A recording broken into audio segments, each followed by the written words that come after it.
अस्सलाम वालेकुम। Last lecture में आपने सिमिलैरिटी और डिसिमिलैरिटी मेजर्स जो हैं वो पढ़े हैं। तो आज हम जो है वो क्लस्टरिंग का टॉपिक डिस्कस करेंगे, जो कि एक इम्पॉर्टेंट टॉपिक है। क्योंकि मशीन लर्निंग के अंदर अगर हम टॉपिक्स को डिफाइन करें तो मेजर टॉपिक्स में जो है वो एक क्लस्टरिंग है। उससे पहले जो है वो आप क्लासिफिकेशन टेक्निक्स पढ़ चुके हैं, जिसको हम सुपरवाइज लर्निंग कहते हैं। और क्लस्टरिंग जो है ये बेसिकली अनसुपरवाइज लर्निंग टेक्निक है। और क्लस्टरिंग में मेन जो है वो ऑब्जेक्टिव ये होता है कि हमने डिफरेंट ऑब्जेक्ट्स को जो कि मिक्स है और जिनके लेबल्स डिफाइन नहीं है, हमने सिर्फ उनके एट्रीब्यूट्स की बेस पे और एट्रीब्यूट्स में सिमिलैरिटी की बेस पे उनके अलग ग्रुप डिफाइन करते हैं। जैसा कि आप इस स्लाइड में देख सकते हैं,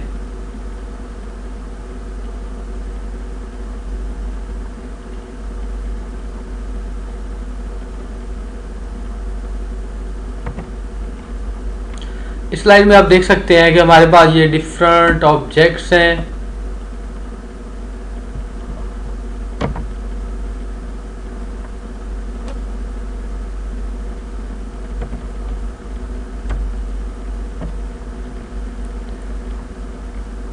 और इन यहाँ पे स्लाइड में आप देख सकते हैं कि हमारे पास जो है वो डिफरेंट ऑब्जेक्ट्स और मिक्स है, और इनके कहीं पे कोई लेबल्स वगैरह जो है वो डिफाइन नहीं किए हुए, लेकिन इनकी प्रॉपर्टीज की बेस पे, इनकी प्रॉपर्टीज में सिमिलैरिटी की बेस पे हमने जो है वो इनके डिफरेंट ग्रुप्स डिफाइन करने हैं, या हमने इनके डिफरेंट क्लस्टर्स बनाने हैं।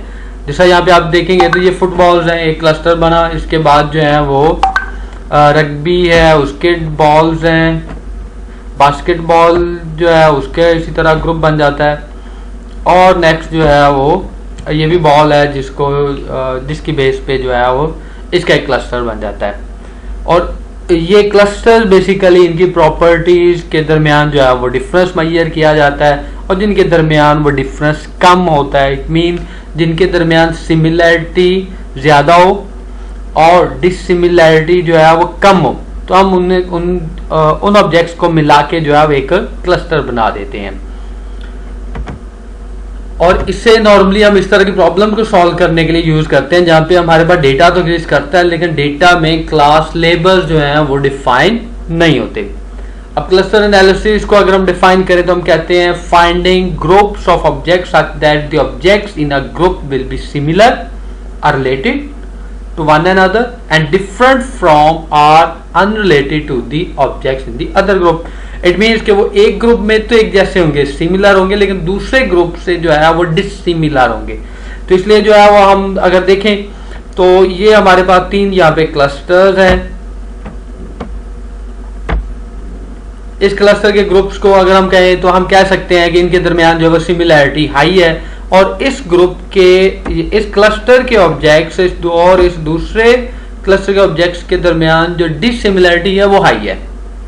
इस बेस पे जो है वो तीन डिफरेंट क्लस्टर्स डिफाइन किए गए हैं।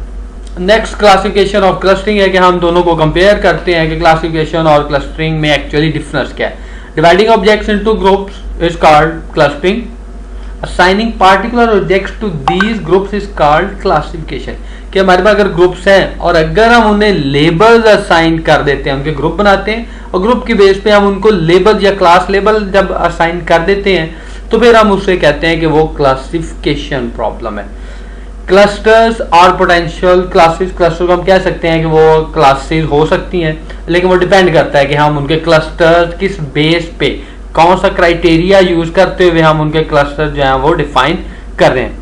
Cluster analysis is a study of technique for automatically finding classes. Mean यहाँ पे क्लास लेवल प्री डिफाइंड नहीं होते, हम जो है वो डेटा में से उसके एट्रीब्यूट्स को एनालाइज करते हुए उसके जो है वो क्लास लेबल्स डिफाइन करते हैं, उसमें से फाइंड आउट करते हैं।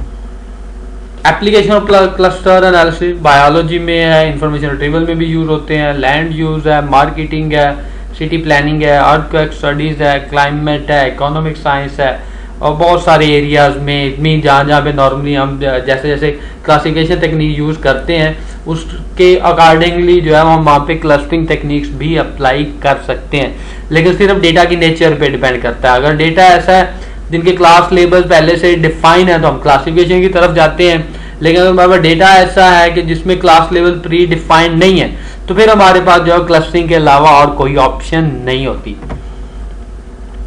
और ऐसे एरियाज या ऐसी स्टडीज जिनको हम जो है वो क्लस्टरिंग नहीं कह सकते, उसमें सुपरवाइज लर्निंग है जो कि क्लासिफिकेशन है, तो ये क्लस्टरिंग नहीं कहलाएगी। सिंपल सेगमेंटेशन है कि हम सिंपली जो है वो डेटा को डिफरेंट हिस्सों में डिवाइड कर देते हैं, या हम उसको सॉर्ट करके हम उसके ऊपर कट लगा देते हैं कि हम कहते हैं कि जिनकी वैल्यूज इस तरह की होंगी वो एक ग्रुप में जाएंगे, जिनकी वैल्यूज इस तरह की होंगी वो एक ग्रुप में जाएंगे। तो उससे हम सेगमेंटेशन तो कह सकते हैं, हम उसे क्लस्टरिंग नहीं कह सकते।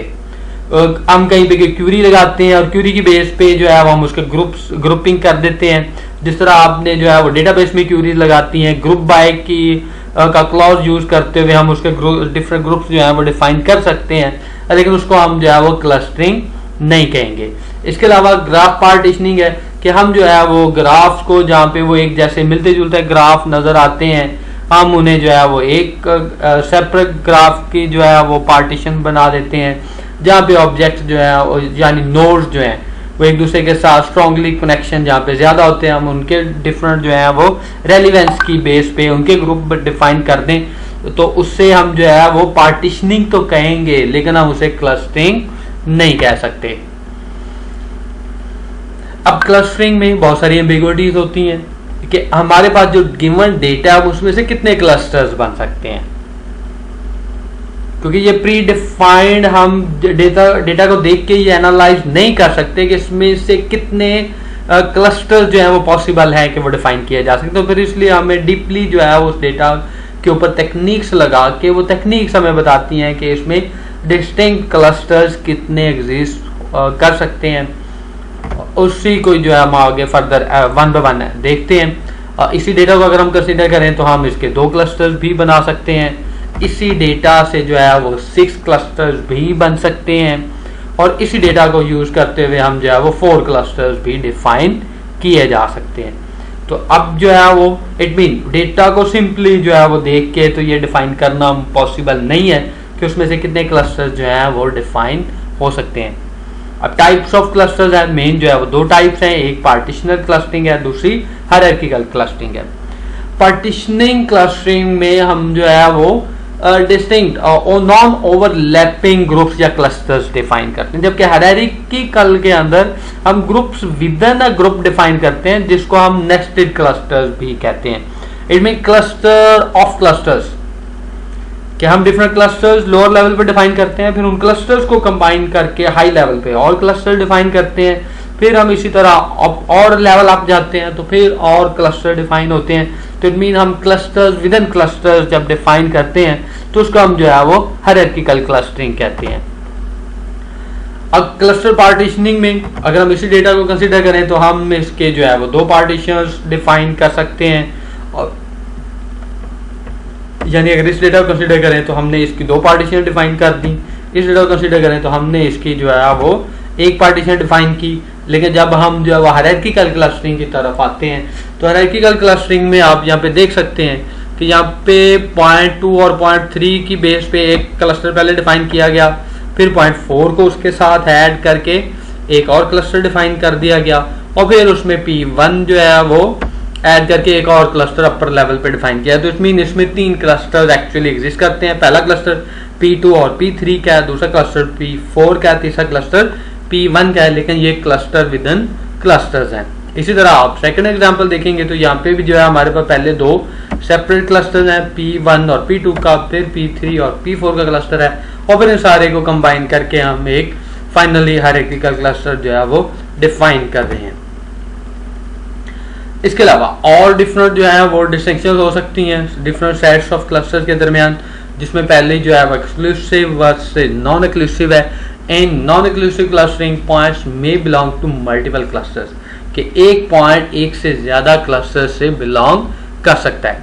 कैन रिप्रेजेंट मल्टीपल क्लासेस और बॉर्डर पॉइंट्स, कि वो एक से ज्यादा क्लस्टर्स या बॉर्डर पॉइंट्स को रिप्रेजेंट कर सकते हैं। इट मीन कि वो कहीं बाउंड्री के ऊपर है, वहां पे डिसाइड करना मुश्किल है कि ये क्लस्टर 1 में जाएगा या क्लस्टर 2 में जाएगा, तो फिर उस ऐसे पॉइंट को दोनों क्लस्टर्स में ऐड कर दिया जाता है।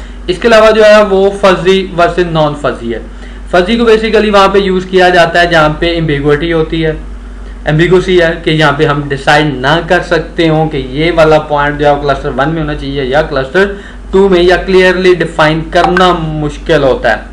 तो वहां पे फिर जो है वो हमें फजी क्लस्टर्स की तरफ हम मूव करते हैं। फजी क्लस्टरिंग में बेसिकली होता है ये कि हर ऑब्जेक्ट को या पॉइंट को एक वेट असाइन कर दिया जाता है। यानी अगर हम कहते हैं एक पॉइंट ए है और वो 3 क्लस्टर्स 1 2 3 तीनों से बिलोंग कर सकता है, लेकिन तीनों में उसकी वेटेज डिफरेंट होगी या इक्वल हो सकती है, लेकिन टोटल वेट का जो सम है वो इक्वल टू 1 होना चाहिए। 1 से ना ही लेसर होगा ना ही हाई होगा। इट मीन अगर एक ऑब्जेक्ट जो है वो एक ही क्लस्टर से बिलोंग करता है तो वहां पे उसका वेट 1 होगा। अगर उसको आप किसी और क्लस्टर में ऐड भी करेंगे तो उसकी वेटेज वहां पे 0 होगी, तो दोनों को ऐड अप करेंगे तो वो 1 + 0 जो है वो 1 नहीं रहेगा। लेकिन अगर एक ऑब्जेक्ट को हम कहते हैं कि वो 2 क्लस्टर से बिलोंग करता है और एक में उसका पॉइंट वेट जो है वो 0.5 है, दूसरे में भी उसका वेट 0.5 है, तो दोनों को ऐड अप करेंगे तो मीन इक्वली वेट है उसका दोनों ग्रुप में। इसी तरह एक जो ऑब्जेक्ट है वो 3 ग्रुप से भी बिलोंग कर सकता है। एक में हो सकता है उसकी वेटेज 0.5 हो, दूसरे में 0.2 हो, तीसरे में 0.3 हो। जब हम इसको ऐड अप करेंगे तो टोटल सम जो है वो इक्वल टू 1 होगा। इसी तरह जो है वो प्रोबेबिलिस्टिक बेस्ड क्लस्टरिंग भी होती है और उसमें भी जो है वो वेट्स के बजाय प्रोबेबिलिटीज होती हैं, और प्रोबेबिलिटी भी ऐसे डिफाइन की जाती है कि एक ऑब्जेक्ट जो है वो मल्टीपल क्लस्टर से बिलोंग तो कर सकता है, लेकिन जब वो मल्टीपल पॉइंट से बिलोंग करेगा तो क्लस्टर से बिलोंग करेगा तो वहां पे उसकी प्रोबेबिलिटी होगी, लेकिन सम ऑफ प्रोबेबिलिटीज जो है वो इक्वल टू 1 नहीं रहता, जिस तरह फजी लॉजिक में है। इसी तरह यहाँ पे भी अगर एक पॉइंट ए 2 क्लस्टर्स में है तो मीन एक में उसकी अगर प्रोबेबिलिटी 0.7 है तो दूसरे में 0.3 होगी, दोनों को ऐड अप करेंगे तो वो इक्वल टू 1 आएगी। इसी तरह पार्शियल वर्सेस कंप्लीट है। In some cases we only want to cluster some of the data, कि हम सारे डेटा को क्लस्टरिंग में नहीं लाना चाहते, हम उसमें से कुछ डेटा जो है वो सिर्फ उसके ऊपर क्लस्टरिंग अप्लाई करते हैं, कुछ डेटा को उसमें से निकाल दिया जाता है। हेट्रोजीनियस वर्सेस होमोजीनियस है। Cluster widely different sizes, shapes and densities हैं, कि यहाँ पे हमारे पास डेटा अब यहाँ पे हमारे पास क्लस्टर जो है हेट्रोजीनियस भी हो सकते हैं और होमोजीनियस भी हो सकते हैं। It mean similar type, shape, size का डेटा या डेंसिटीज का डेटा की बेस पे हमने उसकी क्लस्टरिंग करनी है, या उसमें मिक्सचर भी हो सकता है। इट मीन साइजेस जो है वो वेरी कर सकते हैं, शेप्स वेरी कर सकते हैं, उनकी डेंसिटीज जो है वो भी वेरी कर सकती हैं। तो ये डिपेंड करता है कि हमारा ऑब्जेक्टिव क्या है। अब टाइप्स ऑफ क्लस्टर्स हैं। Well separated clusters, centre based clusters, contiguous, density based, और प्रॉपर्टी ऑफ कॉन्सेप्चुअल है, या फिर described bye an objective function है। इनको हम 1 बाय 1 डिस्कस करते हैं। पहले well separated cluster, it mean totally separate, कहीं पे कोई एम्बिगुइटी नहीं है। ऐसे पॉइंट्स जो कि इंटायरली या तो किसी एक से क्लस्टर से बिलोंग करते हैं या किसी क्लस्टर से बिलोंग नहीं करते। इट मीन, और वहां पे ऐसे ही पॉइंट्स होंगे जो कि एक दूसरे के साथ जिनका डिस्टेंस सारे पॉइंट से, जिस क्लस्टर में होगा वो पॉइंट, जिस क्लस्टर का वो मेंबर होगा, उस क्लस्टर के अंदर जितने भी पॉइंट्स होंगे सब के साथ उसका डिफरेंस जो है वो कम होगा। इट मीन सिमिलैरिटी हाई होगी as compare to any other point in any other cluster. तो इसको हम कहते हैं कि ये वेल सेपरेटेड क्लस्टर्स है। उसके बाद है centre base. Centre base mean कि कोई भी, हम पहले एक हर क्लस्टर का एक सेंटर डिफाइन किया जाता है और फिर उस क्लस्टर में वो पॉइंट, कोई भी पॉइंट उस क्लस्टर में तब ऐड होगा जब उसका डिफरेंस बाकी सारे क्लस्टर्स के सेंटर से कम होगा। इट मीन अगर हम कंसीडर करें इस पॉइंट को और हम कहते हैं कि ये इस क्लस्टर का मेंबर है जो कि इसका सेंटर फॉर एग्जांपल ये है, तो हमने इसका डिफरेंस ये इसमें इसलिए ऐड होगा कि इसका इसके सेंटर से डिफरेंस मिनिमम होगा as compare to centres of all other clusters. कि अगर हम बाकी क्लस्टर्स के भी सेंटर डिफाइन करें तो हमने इस पॉइंट का डिफरेंस इनके सेंटर से लेना है। अब इनके सेंटर से अगर आप इसका डिफरेंस कंप्यूट करेंगे तो ये इस क्लस्टर का पार्ट इसलिए बना कि इसका जो सिमिलैरिटी है वो सबसे ज्यादा एज या डिसिमिलरिटी सबसे हाई है as compare to other clusters. तो अगर आप इसका सिंपल डिफरेंस या डिस्टेंस कंप्यूट करेंगे तो इस जिसका वो पार्ट है वहां पे जो है वो डिस्टेंस सबसे कम आ रहा होगा as compare to other clusters centres. उसके बाद आता है कॉन्टिजियस क्लस्टर, जिसको हम कहते हैं nearest neighbour or transitive. A cluster is a set of points such that a point in a cluster is closer or more similar to one or more other points in the cluster than to any point not in the cluster.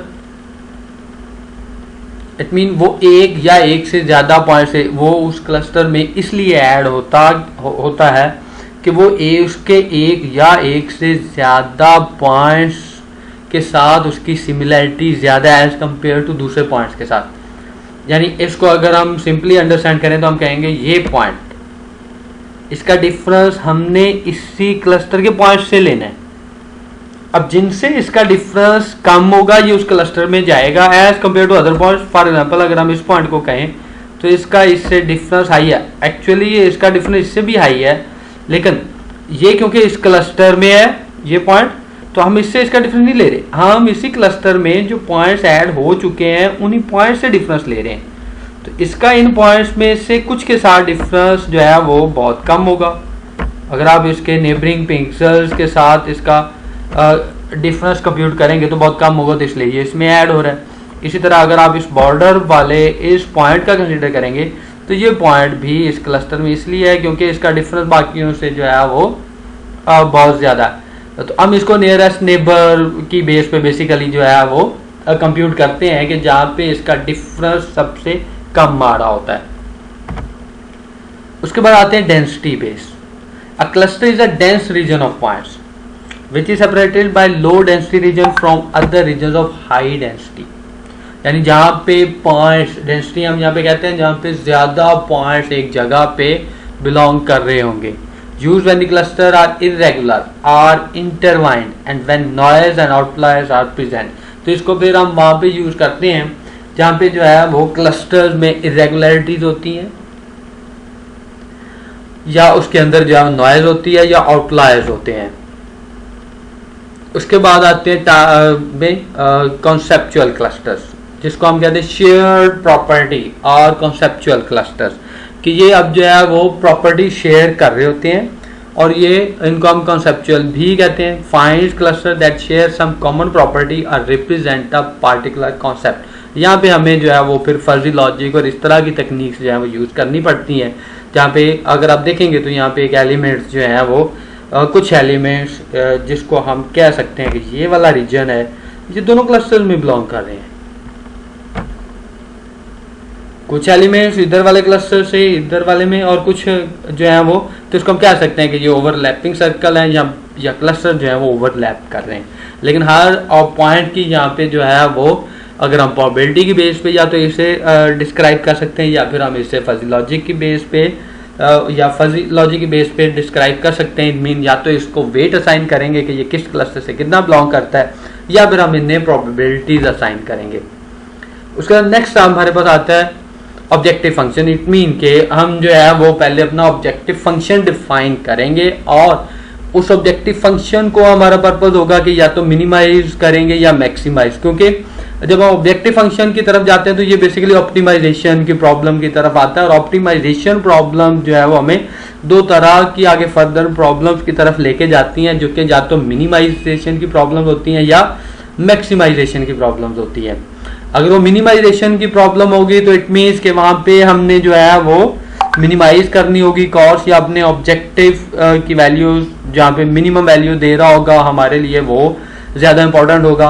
अगर maximisation की problem है तो जहाँ पे हमें maximum value मिल रही होगी वो हमारा जो है वो ऑब्जेक्टिव होगा। लेकिन सबसे पहले जो ऑब्जेक्टिव फंक्शन डिफाइन किया जाता है, लेकिन अगर हम गिवन ऑब्जेक्टिव की बेस पे क्लस्टर डिफाइन करते हैं तो ये can be hard problem. It mean इतने ज़्यादा ऑब्जेक्टिव्स डिफाइन करने और उनमें से एक बेहतरीन ऑब्जेक्टिव फाइंड करना बड़ा मुश्किल है। कैन बी ग्लोबल और लोकल ऑब्जेक्टिव्स के हमारे लोकल ऑब्जेक्टिव भी हो सकते हैं जिसको जो है वो हमारा क्लस्टरिंग के पॉइंट ऑफ व्यू से देखें तो वहाँ पे पहले local objective define, it mean अब छोटे छोटे पॉइंट्स में क्लस्टर पहले डिफाइन करते हैं, फिर उसको ग्लोबल की तरफ लेके जाते हैं। इसी तरह पार्टीशन एल्गोरिदम टिपिकल है ग्लोबल ऑब्जेक्टिव, उसके अंदर नॉर्मली जो है वो जो कि टोटली पार्टीशन होती है, तो वहाँ पे जो है वो ऑब्जेक्टिव ही ग्लोबल है, वहाँ पे लोकल नहीं है। A variation of the global objective function approach is to fit the data to a parameterised model. Parameter for the model are determined from the data. Mixture model assume that the data is mixture of a number of statistical distribution है। अब data हमारे पास इस तरह का है कि उसके ऊपर जो है वो हमें डिफरेंट स्टैटिस्टिकल टेक्निक लगाते हैं तो वो हमें डिफरेंट रिजल्ट्स देता है। एक तरह की हमें वो इंफॉर्मेशन प्रोवाइड नहीं कर रहा। आप एक तरह स्टैटिस्टिकल टेक्निक अप्लाई करते हैं तो वो हमें डिफरेंट तरह की इंफॉर्मेशन दे रहा है, जब वो दूसरी टेक्निक अप्लाई करते हैं तो वो हमें और तरह की इंफॉर्मेशन दे रहा है। इट मीन वो एक स्मूथ फंक्शन नहीं है, उसके अंदर बहुत सारा जो है डेटा के अंदर मिक्सचर है और उस मिक्सचर को जो है वो फिर डिफाइन करना मुश्किल होता है, ऐसे डेटा को एनालाइज करना मुश्किल होता है। अब जब भी हम ऑब्जेक्टिव फंक्शन की तरफ आते हैं तो फिर हमें एक प्रॉब्लम को जो एक क्लस्टरिंग प्रॉब्लम है उसको उसके रेलिवेंट दूसरी प्रॉब्लम डोमेन में ट्रांसफॉर्म करना पड़ता है। उसको ट्रांसफर करने के बाद जो है वो फिर हम उसे सॉल्व कर सकते हैं। उसकी एक एग्जांपल जो है वो प्रॉक्सिमिटी मैट्रिक्स है। दूसरा जो है वो ग्राफ की बेस पे है, उसमें ग्राफ के कनेक्टेड कंपोनेंट्स की बेस पे जो है हम क्लस्टर डिफाइन कर सकते हैं, या फिर जो है वो ग्राफ के अंदर डिफरेंट एज वेट्स जो है वो यूज करते हुए भी हम जो है वो उस क्लस्टर डिफाइन कर सकते हैं। अब जब भी हम क्लस्टरिंग की बात करते हैं तो सबसे जो इम्पोर्टेंट चीज है वो हमारे पास जो डेटा है उसके एट्रीब्यूट्स बड़े जो है वो मैटर करते हैं, या डेटा जिसकी टाइप बड़ी मैटर करती है। टाइप्स ऑफ प्रॉक्सिमिटी या density measure, this is the drive measure but central to clustering, कि हमें उसके लिए प्रॉक्सिमिटी या डेंसिटी मेजर किस तरह का यूज करना है। स्पार्सनेस उसके अंदर डेटा के अंदर किस तरह की है कि हमें जो है वो अगर तो स्पार्सिटी लो होगी तो हमें जो है वो और तरह के सिमिलरिटी मेजर यूज करेंगे। इट मीन हमें जो सिमिलरिटी मेजर या डिसिमिलरिटी मेजर जो है वो यूज करते हैं वो डेटा स्पार्सिटी की बेस पे जो है वो डिफाइन किए जाते हैं। इस तरह एट्रीब्यूट टाइप्स हैं, न्यूमेरिक हैं, डिस्क्रीट हैं, कंटिन्यूस हैं या बाइनरी हैं, तो किस तरह के हैं उसी पॉइंट ऑफ व्यू से हमें जो है वो सिमिलरिटी डिसिमिलरिटी मेजर्स अप्लाई करने पड़ते हैं। इसी तरह उसके जो है वो डेटा की टाइप्स हैं और डेटा की टाइप की बेस पे भी जो है वो यानी टाइप ऑफ एट्रीब्यूट और टाइप ऑफ डेटा की बेस पे भी जो हमें जो है वो डिफरेंट मेजर्स फिर आगे यूज करने पड़ते हैं। उसकी डायमेंशनैलिटी पे भी डिपेंड करता है, डायमेंशन हाई है लो है तो उसके लिए भी हमें जो है डिफरेंट मेजर्स फिर डिसाइड करने पड़ते हैं। इसके अलावा अगर उसमें नॉइज़ है आउटलॉयर्स है तो डेफिनेटली ये भी जो है वो एक बहुत बड़ा फैक्टर होता है जो कि डिसीजन मेकिंग में फाइनली क्लस्टर के ऊपर ये भी इफेक्ट करते हैं। और फिर type of distribution, data distribution किस तरह की है। अब हम आते हैं क्लस्टरिंग एल्गोरिदम्स की तरफ। तो यहाँ पे हमने जो है 3 तरह के जो है एल्गोरिदम इसमें डिस्कस करने हैं। पहला एल्गोरिदम जो है वो के मीन्स और फिर आगे उसके डिफरेंट वेरिएशंस हैं। दूसरा एल्गोरिदम जो है वो हायरार्किकल क्लस्टरिंग है और तीसरा जो है वो डेंसिटी बेस्ड क्लस्टरिंग है। सबसे पहले अगर हम के मीन क्लस्टरिंग को डिस्कस करें तो यहाँ पे हमारे पास होगा इनपुट के तौर पे हम लेंगे सेट ऑफ पॉइंट्स जहाँ पे हम जिसे के कह रहे हैं। के बेसिकली यहाँ पे क्या है, के है नंबर ऑफ क्लस्टर्स, कि हम इस गिवन डेटा में से कितने क्लस्टर्स डिफाइन करना चाहते हैं। यानी अगर हम के की वैल्यू 2 रखेंगे तो इट मीन हम इस डेटा में से 2 क्लस्टर डिफाइन करने जा रहे हैं। अगर हम के की वैल्यू 10 रखेंगे तो इट मीन गिवन डेटा में से हम जो है वो 10 नंबर ऑफ क्लस्टर्स डिफाइन करने हैं। तो के मीन क्लस्टरिंग में नंबर ऑफ क्लस्टर्स कितने होंगे ये यूजर या डेवलपर डिसाइड करता है कि वो इस डेटा में से कितने क्लस्टर्स जो है वो फाइंड आउट करना चाहता है। और उसके बाद हमारे पास इनपुट क्या होगा, उसके की बेस पे हमारे सेट ऑफ पॉइंट्स आएंगे, it mean number of samples आएंगे और फिर हम जो है वो उनके सेकंड पॉइंट जो है जिसको हम प्लेस सेंट्रॉइड कहते हैं, हम के नंबर ऑफ सेंट्रॉइड्स डिफाइन करेंगे। सेंट्रॉइड बेसिकली सेंटर पॉइंट होता है। इट मीन जितने आप क्लस्टर डिफाइन करना चाहते हैं उतने ही आपको सेंट्रॉइड डिफाइन करने पड़ेंगे और ये रैंडमली सिलेक्ट किए जाते हैं। अब इसमें एक तो है लोकेशन रैंडमली सिलेक्ट कर ली जाती है, दूसरा जो होता है हम पॉइंट्स रैंडमली सिलेक्ट कर लेते हैं, डेटा पॉइंट्स या डेटा सैंपल। फॉर एग्जाम्पल अगर हम 2 क्लस्टर डिफाइन करना चाहते हैं तो हम रैंडमली 2 पॉइंट्स डिफाइन कर लेंगे, वो सेंट्रॉइड के तौर पे कंसीडर होंगे हमारे ओवरऑल डेटा के 2 क्लस्टर्स के। यानी अगर हम उसको C1 कह लें और C2 अगर आप कह लें तो C1 जो है वो क्लस्टर 1 का सेंटर पॉइंट होगा, C2 जो है वो क्लस्टर 2 का सेंटर पॉइंट होगा। और इसके लिए जो है वो नॉर्मली जो हमें सिमिलरिटी डिसिमिलरिटी मेजर यूज करने पड़ते हैं, वो जो है वो यूक्लिडियन डिस्टेंस भी आप इसमें यूज कर सकते हैं, लेकिन ये क्योंकि हम डिसिमिलरिटी मेजर और सिमिलरिटी मेजर में ये चीज़ें इन डिटेल डिस्कस कर चुके हैं कि हमें जो है वो किस तरह के डेटा के लिए किस तरह के डिस्टेंस मेजर जो है वो कंप्यूट करने पड़ते हैं। थर्ड पॉइंट पे आए तो हम कहते हैं कि इस पॉइंट को हमने रिपीट करते जाना है जब तक हमारे क्लस्टर्स डिफाइन नहीं होते। इट मीन यहाँ पे क्लस्टर्स में चेंजेस आना जब तक ख़त्म नहीं हो जाती। अगर तो क्लस्टर के मीन में हम तब तक इस प्रोसेस को रिपीट करते हैं जब तक जो है वो हमारे क्लस्टर्स की शेप चेंज होती जाती है। क्लस्टर अगर चेंज हो रहे हैं हर आइट्रेशन के बाद तो हम उसको कंटिन्यू रखते हैं, या फिर हम जो है वो कोई एरर मिनिमम एरर डिफाइन कर देते हैं, उस एरर की बेस पे टर्मिनेट कर लेते हैं। लेकिन जो मेजर इसमें पॉइंट होता है टर्मिनेशन क्राइटेरिया ये होता है कि हमारे क्लस्टर में चेंजेस नहीं आ रही होती। जब क्लस्टर में चेंजेस आना बंद हो जाती हैं तो इसका मतलब ये है कि वो कन्वर्ज हो चुका है, अब क्लस्टर डिफाइन हो चुके हैं, रिफाइन हो चुके हैं, क्लस्टर में फर्दर कोई चेंजेस आने वाली नहीं है। और अब हम फर्दर इस पॉइंट के अंदर जो फर्दर पॉइंट्स हैं, इट मीन हमने कैसे पॉइंट्स एक क्लस्टर में ऐड होने हैं, कैसे दूसरे क्लस्टर में पॉइंट्स ऐड होंगे, तो उसके लिए हम बेसिकली एक लूप लगाते हैं। लूप में क्या है, for each point xi, her sample के लिए हमने करना है ये वाला काम। अगर आपके पास 100 सैंपल्स हैं तो ये आपको 100 सैंपल्स के लिए हर एक के लिए ये 2 स्टेप जो है वो परफॉर्म करने होंगे। अगर 1000 सैंपल हैं तो आपको 1000 के लिए जो 2 स्टेप परफॉर्म करने होंगे। अब हमने उसमें करना क्या है, हमने जो है वो पहले फाइंड करना है find nearest centroid. It means हमने उस पॉइंट का सैंपल का हमारे जो सेंट्रॉइड हमने डिफाइन किया था, अगर हम 2 के एग्जांपल लेते हैं तो हमने सेंट्रॉइड 1 से भी उसका डिफरेंस लेना है और सेंट्रॉइड 2 से भी उसका डिफरेंस लेना है। दोनों से उसका डिफरेंस ले लेंगे। अब दोनों में से जिससे उसका डिफरेंस कम आएगा, सेकंड पॉइंट बेसिकली हमें यही बता रहा है, जिससे उसका डिफरेंस कम आएगा हम उससे उस क्लस्टर में ऐड कर देंगे। यानी दोनों क्लस्टर में पहला जो पॉइंट ऐड होना है वो तो सेंट्रॉइड होंगे। सेंट्रॉइड के बाद आपने हर सैंपल का डिफरेंस कंप्यूट करना है, सिमिलरिटी या डिसिमिलरिटी। सिमिलरिटी मेजर आपने कंप्यूट करना है, जिसमें सिमिलरिटी जिस पॉइंट से उसकी जिस सेंट्रॉइड से उसकी सिमिलरिटी कम आएगी हम उसे उस क्लस्टर में ऐड कर देंगे। अगर आप डिसिमिलरिटी के पॉइंट ऑफ व्यू से देखें तो जिस सेंट्रॉइड से उसकी डिसिमिलरिटी हाई आएगी, अब सिमिलरिटी कम हो और डिसिमिलरिटी फिर उसके अकॉर्डिंगली जो है वो हाई आएगी, हम उसे उस सेंट्रॉइड वाले क्लस्टर में ऐड कर देंगे।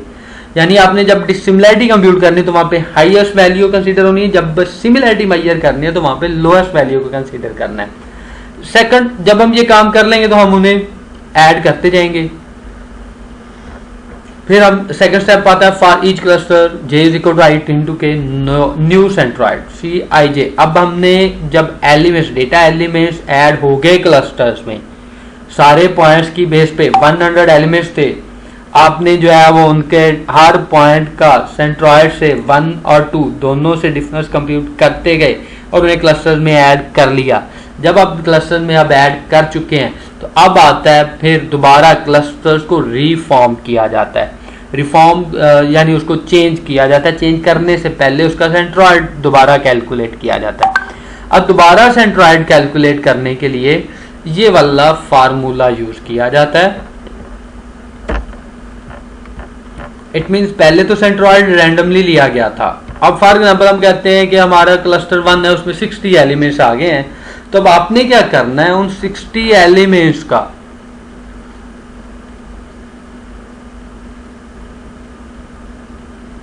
कि जितने भी वैल्यूज है उनका आपने मीन कंप्यूट करना है। सिर्फ उस क्लस्टर के अंदर जो एलिमेंट्स हैं उनका आप मीन कंप्यूट करें और मीन कंप्यूट करने के बाद फाइनली जो वैल्यू आएगी वो हमारा सेंट्रॉइड, नया सेंट्रॉइड डिफाइन हो जाएगा।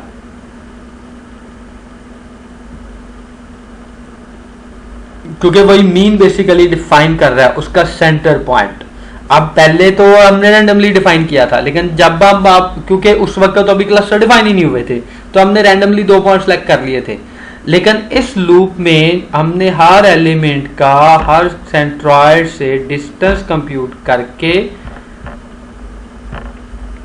हम उससे क्लस्टर्स आप डिफाइन कर चुके होंगे। और जब क्लस्टर डिफाइन हो चुके होंगे तो क्लस्टर डिफाइन होने के बाद हर क्लस्टर का दोबारा सेंट्रॉइड सेलेक्ट करना है। और दोबारा सेंट्रॉइड कैसे होगा? वो मीन होगा, जो कि सबका एवरेज होगा। और सबकी एवरेज की वैल्यू नॉर्मली जो है वो अगर हम पॉइंट्स में कैलकुलेट करें तो आप सबके एवरेज कंप्यूट कर लें, हर एट्रीब्यूट की एवरेज कंप्यूट करें पहले, और फिर उन एट्रीब्यूट्स की एवरेजेस को ऐड अप करके टोटल नंबर ऑफ एट्रीब्यूट्स में डिवाइड कर दें। तो ये हमारे पास जो है वो एक फाइनल वैल्यू आ जाएगी। उस फाइनल वैल्यू की बेस पे हम एक नया पॉइंट जो है वो सेंट्रॉइड के तौर पे डिफाइन हो जाएगा। अब दोबारा फिर हमने वापस जाना है। दोबारा जब वापस जाना है तो फिर हमने यही स्टेप फिर रिपीट करने हैं, रिपीट अंटिल कन्वर्जेंस, के जब तक ये कन्वर्ज नहीं होता। और कन्वर्जेंस के लिए आपको बताया कि हमने चेक करना है क्या अब इसमें कुछ एलिमेंट, अगर हम 2 पॉइंट्स ले रहे हैं as a centroid, 2 cluster define कर रहे हैं, तो दोबारा जब हम ये वाली कैलकुलेशन परफॉर्म करेंगे, यहाँ से फिर कैलकुलेशन वही वाली करनी है कि अब हर पॉइंट का फिर सेंट्रॉइड से, अब यहाँ पे चेक नहीं करना कि वो उस क्लस्टर में पहले है या नहीं है, इस इररिस्पेक्टिव ऑफ, क्योंकि अब सेंट्रॉइड चेंज हो गए हैं। अब दोबारा हर सैंपल का दोनों सेंट्रॉइड से फिर डिफरेंस कंप्यूट करना है, क्योंकि सेंट्रॉइड चेंज हो गए हैं। जब सेंट्रॉइड चेंज हुए हैं तो अब वो डिस्टेंस की वैल्यूज चेंज होंगी। कुछ एलिमेंट एक क्लस्टर से निकल के दूसरे में ऐड हो जाएंगे, और दूसरे से कुछ अब एलिमेंट निकल के जो है वो पहले क्लस्टर में ऐड हो जाएंगे, इस वजह से, क्योंकि अब उनका सेंट्रॉइड दोनों का चेंज हो चुका था। अब सेंट्रॉइड चेंज होने की वजह से एलिमेंट्स को चेंज हो जाएंगे, अब क्लस्टर्स दोबारा बनेंगे। जब नए क्लस्टर्स बनते हैं तो फिर उनका मीन कंप्यूट, हर क्लस्टर का अलग अलग मीन कंप्यूट करें, नया सेंट्रॉइड डिफाइन कर लें। जब नया सेंट्रॉइड डिफाइन हो जाएगा तो दोबारा वापस आएँ, फिर हर सैंपल का हर सेंट्रॉइड से डिफरेंस कंप्यूट करें, फिर उसमें कुछ चेंजेस आएंगी, और उसके बाद दोबारा सेंट्रॉइड डिफाइन करें। और ये प्रोसेस तब तक चलता रहेगा, बार बार रिपीट होगा, जब तक जो है वो ऐसे पॉइंट पे आप नहीं पहुंच जाते कि जहां पे आप जो है वो इनका डिफरेंस कंप्यूट करें हर पॉइंट का सेंट्रॉइड से। और फाइनली जब क्लस्टर क्रिएट हो तो वही क्लस्टर ही रहे जिस शेप में वो पहले थे, यानी वही एलिमेंट्स, कोई भी एलिमेंट एक क्लस्टर से निकल के दूसरे में ऐड ना हो, या दूसरे से निकल के पहले वाले में ऐड ना हो। तो इट मीन हम वहां पे कहेंगे कि अब वो कन्वर्ज हो चुका है। अब इनके जो सेंट्रॉइड पॉइंट है वो टोटली डिफरेंट पार्टीशंस को रिप्रेजेंट कर रहे हैं। तो फिर हम यहाँ पे जो है वो इसकी लर्निंग यहाँ पे एंड हो जाएगी, और हमें जो है वो 2 क्लस्टर्स मिल जाएंगे। अगर यहाँ पे जैसे, क्योंकि के के ऊपर कोई लिमिट नहीं होती, हम इसको जो है वो के की वैल्यू वेरी करके भी ट्राई किया जा सकता है। अब अगर उसके एग्जांपल लें तो यहाँ पे हमारे पास ये डेटा है, उसमें आप अगर डेटा पॉइंट्स को देखेंगे तो 3 तरह की शेप्स हैं। और अगर हम 3 क्लस्टर्स के साथ या 3 के की वैल्यू अगर हम 3 डिफाइन करते हैं, तो हम, इसका मतलब ये है कि हमने 3 क्लस्टर डिफाइन करने हैं। इसका मतलब ये है कि यहाँ पे के की वैल्यू जो है वो 3 है, और रैंडमली जो है वो यहाँ पे 3 पॉइंट सेलेक्ट हो रहे हैं, जो कि एक ये सेंट्रॉइड है, दूसरा सेंट्रॉइड ये डिफाइन हुआ, और तीसरा सेंट्रॉइड ये डिफाइन होगा। 3 सेंट्रॉइड अब डिफाइन हो गए। अब हमने हर पॉइंट का डिस्टेंस, इट मीन अगर हम इस पॉइंट को लें तो इसका डिफरेंस इससे भी कंप्यूट करेंगे, इसका डिफरेंस, इसका सिमिलैरिटी मेजर इससे भी कंप्यूट किया जाएगा, इसका सिमिलैरिटी मेजर इससे भी कंप्यूट किया जाएगा। अब ये ऐड किस क्लस्टर में होगा? जिससे इसका डिफरेंस सबसे कम आएगा, सिमिलैरिटी यहाँ पे सब वाली वैल्यू सबसे कम आएगी।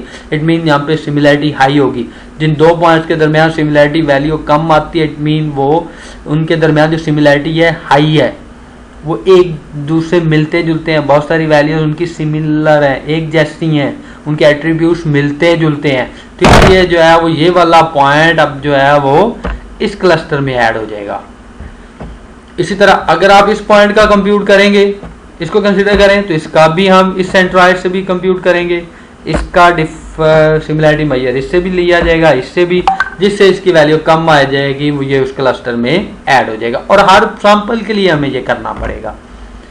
अब जब हम ये कर लेते हैं तो उसके बाद दोबारा नए अब क्लस्टर बन जाएंगे जब हर पॉइंट के लिए आप कर लेंगे। फॉर एग्जांपल मैं कहता हूँ कि यहाँ पे ये हमारे पास जो है वो इस तरह के 3 क्लस्टर्स बनते हैं। एक क्लस्टर ये बन जाता है,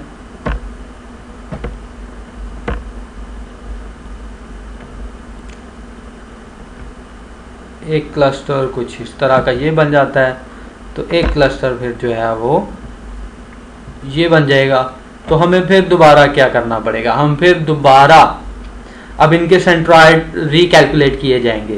तो अब इनके सेंट्रॉइड चेंज हो सकते हैं, हो सकता है इसका सेंट्रॉइड अब जो है वो यहाँ पे आ जाए, हो सकता है इसका सेंट्रॉइड अब जो है वो यहाँ पे मूव कर जाए, और हो सकता है इसका सेंट्रॉइड जो है वो यहाँ पे मूव कर जाए। और ये सेंट्रॉइड चेंज होने की वजह से हमने दोबारा क्या काम करना है, फिर हर एलिमेंट का इन नए सेंट्रॉइड से डिफरेंस कंप्यूट करेंगे, जिससे अब उसका डिस्टेंस कम होगा, ये अब उस क्लस्टर में ऐड होता जाएगा। इट मीन हम पहले वाले उसके क्लस्टर को कंसीडर ही नहीं करेंगे अब यहाँ पे कि वो पहले किस क्लस्टर में था, सिर्फ नए सेंट्रॉइड चाहिए थे। नए सेंट्रॉइड जब मिल गए तो अब फिर दोबारा उसका हर सेंट्रॉइड से डिफरेंस लिया जाएगा, और जिससे उसका डिफरेंस कम आएगा हम उसे उस क्लस्टर में ऐड कर देंगे।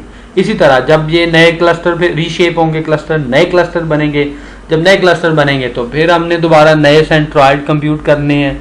नए सेंट्रॉइड कंप्यूट करने के बाद फिर हमने ये भूल जाना है कि वो कौन सा एलिमेंट किसका पार्ट था, हमने हर एक का फिर उस नए सेंट्रॉइड से डिफरेंस कंप्यूट करना है, और उस डिफरेंस की बेस पे फिर नए क्लस्टर्स बनेंगे। और ये तब तक होगा जब तक हमारे ये क्लस्टर्स के अंदर चेंजेस आना ख़त्म नहीं हो जाती। यानी हमने 3 क्लस्टर डिफाइन किए और हमने उनके सेंट्रॉइड से डिफरेंस कंप्यूट किया, और कोई भी एलिमेंट जो है एक क्लस्टर से निकल के दूसरे क्लस्टर में ऐड नहीं हुआ। अब फर्दर उसके हम डिटेल देखते हैं। तो इसमें initial trials are often chosen randomly, cluster produce vary from one run to another. बहुत बड़ा पॉइंट है ये कि हाँ आप एक बार रन करते हैं तो आपको और तरह का क्लस्टर डिफाइन करके देता है, आप दोबारा रन करेंगे तो और क्लस्टर बना देता है। 3 ही क्लस्टर है। रीज़न क्योंकि उसमें centroid randomly, initially centroid randomly select किया जाता है। इसके अगर हम एग्जांपल लें तो इस डेटा में हो सकता है जब आप रैंडमली सिलेक्ट कर रहे हैं तो एक सेंट्रॉइड यहाँ पे डिफाइन हो जाए, दूसरा यहाँ पे हो जाए और तीसरा यहाँ पे हो जाए। तो फिर क्या होगा, यहाँ से जब वो रीशेप होगा तो शायद कुछ इस तरह के क्लस्टर बन जाए। ये बाकी सारा डेटा इस क्लस्टर में आ जाए और ये सेंट्रॉइड कुछ इस तरह का हमें क्लस्टर बना दें। तो ये तो डिपेंड करता है कि इनिशियल पॉइंट्स कैसे सिलेक्ट होते हैं, उसकी बेस पे क्लस्टर्स की शेप्स, उसमें नंबर एलिमेंट्स आपको डिफरेंट मिलेंगे डिफरेंट रंस में। ये सबसे बड़ा इसका हम कह सकते हैं कि ड्रॉबैक है इस एल्गोरिदम का। The centroid is typically the mean of the points in the cluster, और नॉर्मली ये डिफरेंट क्लस्टर्स का मीन होता है। Closeness is measured by Euclidean distance, cosine similarity or correlation, और जितने भी हम सिमिलैरिटी डिसिमिलैरिटी मेजर्स पढ़ चुके हैं उनमें से आप कोई भी अप्लाई कर सकते हैं। के means will converge for common similarity measures mentioned above, कि इनकी बेस पे ही जो है वो मूव होता है। Most of the convergence happens in the first few iteration, normally जो है इसकी कन्वर्जेंस जो है वो पहली कुछ आइटरेशन में हो जाती है। Often the stopping condition change to until relatively few points change cluster, कि तब जब तक कोई एलिमेंट्स जो हैं वो मूव नहीं होते, एक क्लस्टर्स के अंदर चेंजेस आना बंद नहीं होती, तब तक जो है वो हम इसको रीशेप करते जाते हैं क्लस्टर्स को, या कंटिन्यूसली कैलकुलेट करते जाते हैं। उसके अगर टाइम कम्प्लेक्सिटी कंप्यूट करें तो मैक्सिमम या वर्स्ट केस इसकी जो टाइम कम्प्लेक्सिटी है वो n इंटू के इंटू आई इंटू डी है। n हमारे पास जो है वो नंबर ऑफ डेटा सैंपल्स हैं, k जो है वो नंबर ऑफ क्लस्टर्स हैं, i जो है वो नंबर ऑफ आइट्रेशंस हैं, और d जो है वो उसकी डेटा की डायमेंशन या नंबर ऑफ एट्रीब्यूट्स हैं। अब हम जब इसको इवेल्युएट करने की तरफ आते हैं तो हम इसको में जो नॉर्मली इसके लिए इसकी परफॉर्मेंस मेजर करने के लिए जो तकनीक यूज होती है वो सम ऑफ स्क्वायर्ड एरर्स है। सम स्क्वायर्ड एरर्स बेसिकली आप जो एक क्लस्टर के अंदर जो एलिमेंट्स हैं उनके सेंट्रॉयड से डिफरेंस है, उनके डिफरेंसेस कंप्यूट करके हम उनका स्क्वायर लेते हैं। स्क्वायर लेने के बाद हर क्लस्टर के लिए ये किया जाता है। अगर आप यहाँ पे ये फार्मूला देखेंगे तो बेसिकली ये क्लस्टर्स हैं और ये नंबर ऑफ एलिमेंट्स है। हर एलिमेंट के लिए आप कंप्यूट करेंगे हर क्लस्टर से उसका डिफरेंस जिससे वो बिलोंग करता है, हर से नहीं जिससे वो बिलोंग करता है। इट मीन एक क्लस्टर के अंदर जितने एलिमेंट्स हैं उनका अपने सेंट्रॉयड से डिफरेंस, हर एलिमेंट का उसके अपने जिस क्लस्टर से वो बिलोंग कर रहा है उसी क्लस्टर के सेंट्रॉयड से उनका डिफरेंस मेजर किया जाता है। उस डिफरेंस का हम स्क्वायर लेते हैं। स्क्वायर लेने के बाद हम उनको एड अप करते हैं, यानी सारे क्लस्टर्स में जितने एलिमेंट्स हैं उन्हीं के सेंट्रॉयड से डिफरेंस लिए जाएंगे। उन डिफरेंसेस को का स्क्वायर लेके उनको हम एड अप करते हैं। वो वैल्यू हमारे लिए सम ऑफ स्क्वायर्ड एरर कहलाती है। A good clustering with similar k can have a lower SSE than a poor clustering with the higher k। कि हमारे लिए जो है वो एक अच्छी जो है वो क्लस्टरिंग वो वाली होगी जिसके अंदर सम ऑफ स्क्वायर्ड एरर कम होगा।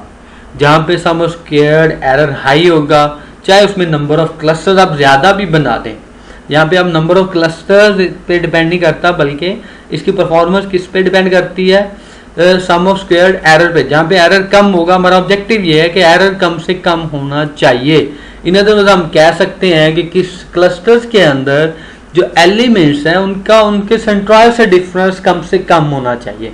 जहाँ पे उनके सेंट्रॉयड से उनका डिफरेंस कम से कम होगा, हम उसे कहेंगे कि वो एक अच्छा क्लस्टर्स को रिप्रेजेंट कर रहा है। इफ देयर आर, अब उसके बाद आता है problem with selecting the initial points. Initial point select करने की एक बहुत बड़ा प्रॉब्लम है। तो उसको सिलेक्ट करने की अगर हम ऐसे देखें तो हमारे पास number of ways to select one centroid from each cluster. तो उसके लिए आप k factorial into n into k जो कि इक्वल टू k फैक्टोरियल ही आता है डिवाइडेड बाई k की पावर k है।